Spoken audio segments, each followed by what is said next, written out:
This is Lisbon, capital city and pride of Portugal, where about 1 million inhabitants proudly share the traditions of a seafaring people who once ruled over half of the world's known population.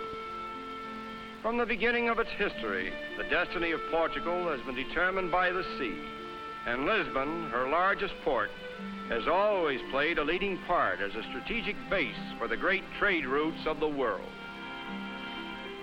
Lisbon is now enjoying a building boom in which modern skyscrapers are rising high above the quaint landmarks that were constructed in the fabulous centuries of Portugal's yesteryears, such as this monastery of Jeronimo, which was built to commemorate the discoveries of Vasco da Gama in the 16th century.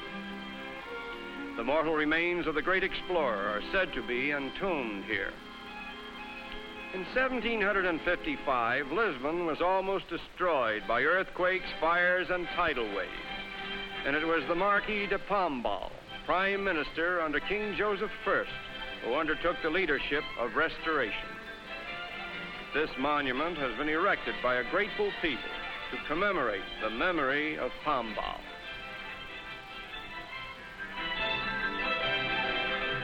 And in Black Horse Square, another monument stands as a tribute to the king who supported him, King Joseph I.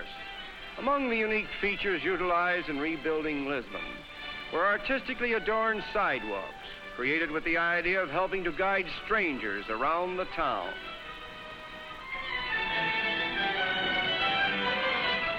This unusual elevator connects the upper and lower levels of the city, and it was designed by none other than Gustave Eiffel, builder of the world-famous Eiffel Tower in Paris.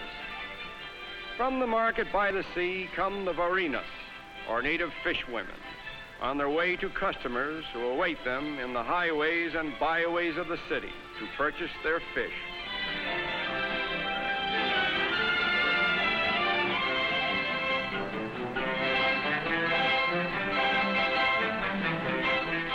Lisbon's situation on the river Tagus, about 7 miles inland from the Atlantic Ocean, makes it an ideal haven for the smallest as well as the largest of boats.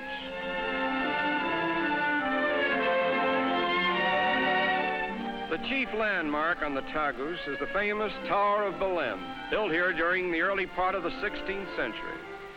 It was on this site that the priests used to bless the old navigators sailing on their expeditions of discovery for Portugal. And even today, the fishing boats sailing out to sea pass the Tower of Belém so that the fishermen might utter a silent prayer for good luck.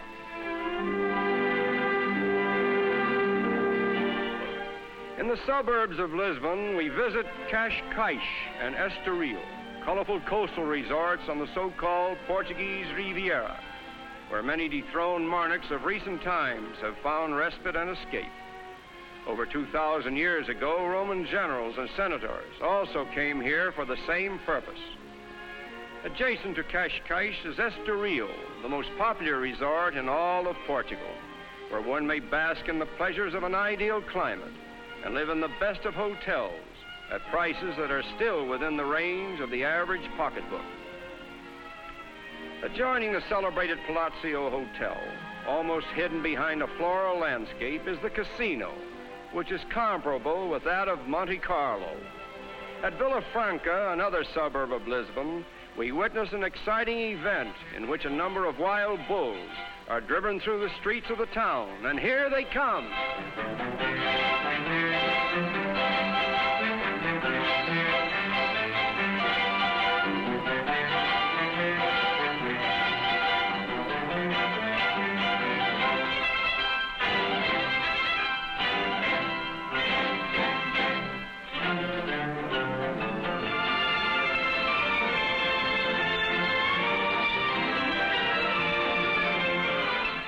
This unique disturbance has been celebrated by the people of Villafranca for generations, and we were told that its purpose is to wake up the town and put the fear of Satan into the hearts of the people.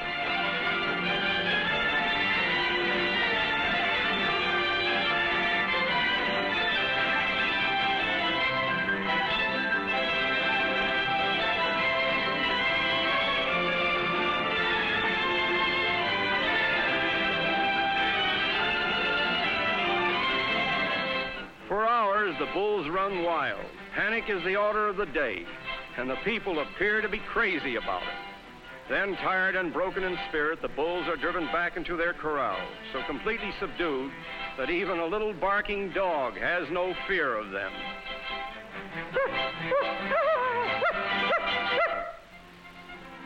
At the bull ring in Lisbon, however, the fighting takes on a little more dignity, although it is never quite as serious a sport in Portugal as it is in other countries where bullfighting is permitted. Among the patrons on this occasion are several thousand sailors from Uncle Sam's Navy, witnessing their first bullfight.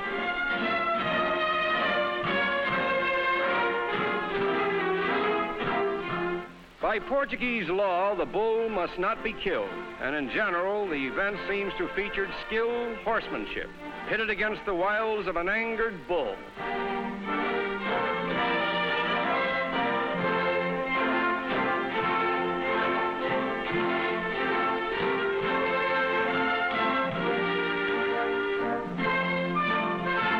With bandolieros, or pointed darts, these horsemen charge the bull and drive their darts into sensitive areas of the animal's back. But the more amusing features of this particular event appeal most to us, and here is one of them.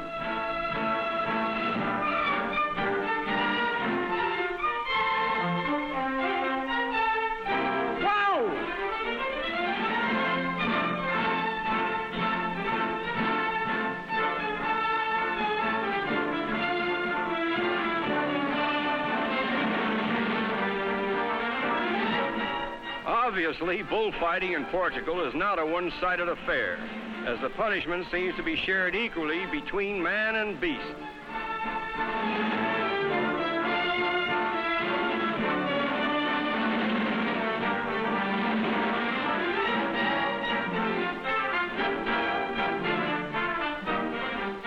The final degradation for the bull comes when a number of old steers are led into the ring to attract his attention and lure him out of the arena. And there he goes, like Ferdinand the Bull, out into the pasture to smell the flowers and live